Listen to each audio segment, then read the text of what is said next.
Alright, got a halfway decent day here. We had about a half an inch of rain yesterday. So what I decided to do this morning was to fly a few flights, changing settings on this Thumb Pro, try to lock down that exposure a little bit better, and then be able to improve my color grading skills in DaVinci Resolve 18. So I'll show you here are the settings that I'm using for the flight, show you the raw footage, and then show you the steps as I improve the footage to get the final outcome. Alright, enjoy. Alright, I had my Runcam Thumb Pro set up on my phone, have the video quality high, and the resolution 4K 30. Set the shutter at 1/60 and the sensitivity at 800 ISO. I've tried normally I'm flying with the auto sensitivity, but then you'll get the exposure will change from light to dark as you go from dark to light areas, and that's not real consistent or professional. So I found that I wanted to lock all these down, the frames per second, the shutter speed, and the ISO. That way we shouldn't get any variations in the exposure as we're flying. 800 is the number that seems to work for cloudy to sunny conditions. And then the color style, a lot of people will select flat color. I find that the normal and keeping the saturation low gives me a good idea what the natural color is. So we now go over to the general settings, set the saturation low, the contrast low, the sharpness low. These are all things you can boost up in post-processing in your color grading. And then the white balance, setting it at sunny, because most of the time we're going to be outside flying.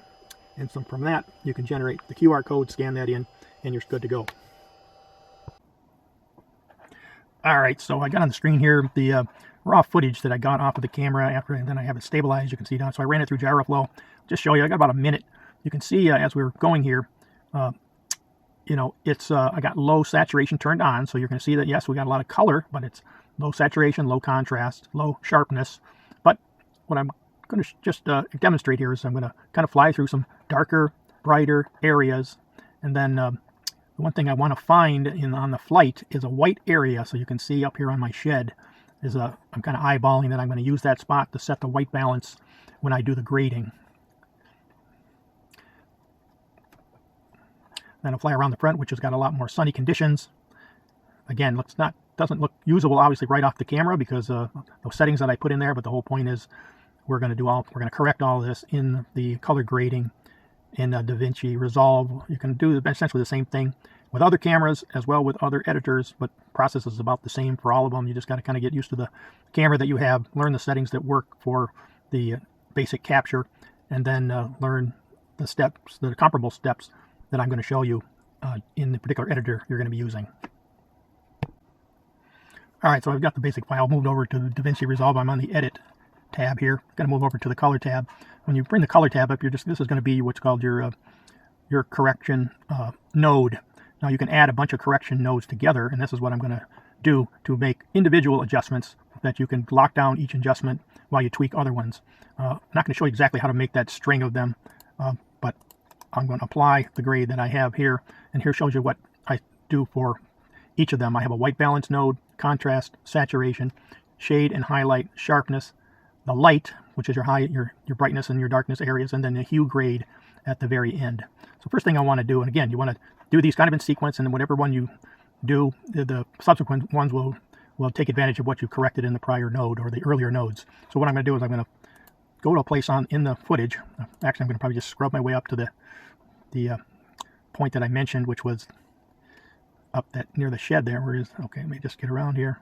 Here we go. So we'll go up to the shed here, and I'm going to selecting my white balance node here. There's a way you can get go drag this and get up there quicker, but I just kind of show you the process. It's probably one of that. I know that paint is white, so I'm just going to take my corrector, eyedropper, set it on there, and now this will set the white balance for the entire clip. And so we got that part done. So now let's go down, maybe back down to where the flowers are here, somewhere in here.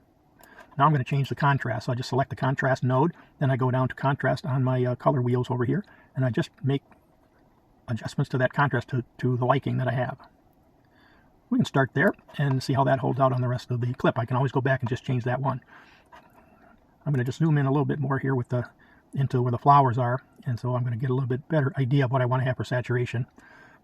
So we'll stop right there. I'm going to pick saturation now, and now I'm going to go down and either adjust the saturation in this lower point here or at the color boost are the two ones that you can really kind of adjust. So I'm making adjustment now kind of to develop the level of saturation that I want. I can go back and change any of these at any time afterwards if it looks to be too strong or too weak, but this is the way you bring the colors back out, starting from that low saturation level that I started with the camera.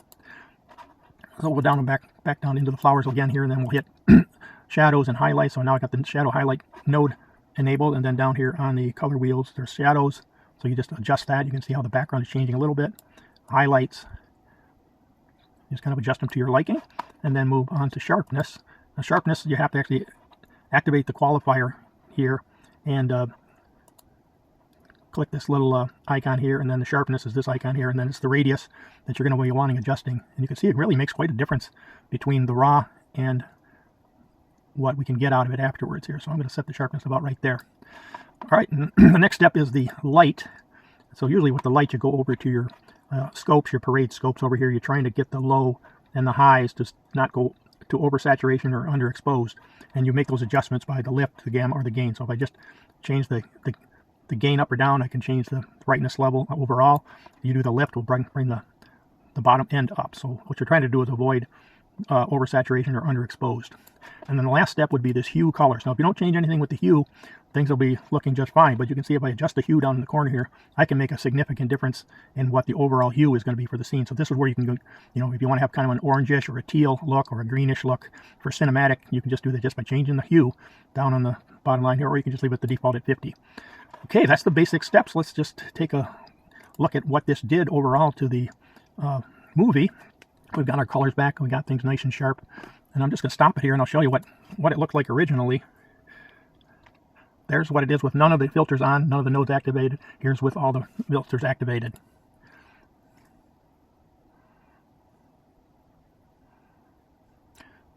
So you can stop anywhere along and make some final tweaks if you feel like it's over sharp or over saturated. You can then do that at any time.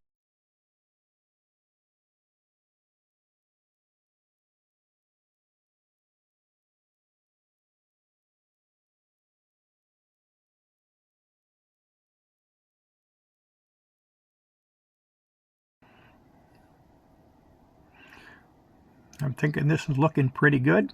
I like that the fact that it's not getting bright and dark as I go through different areas here, which it normally would do if I had that ISO on auto. And there we are. Hope this helps you out. Give it a try.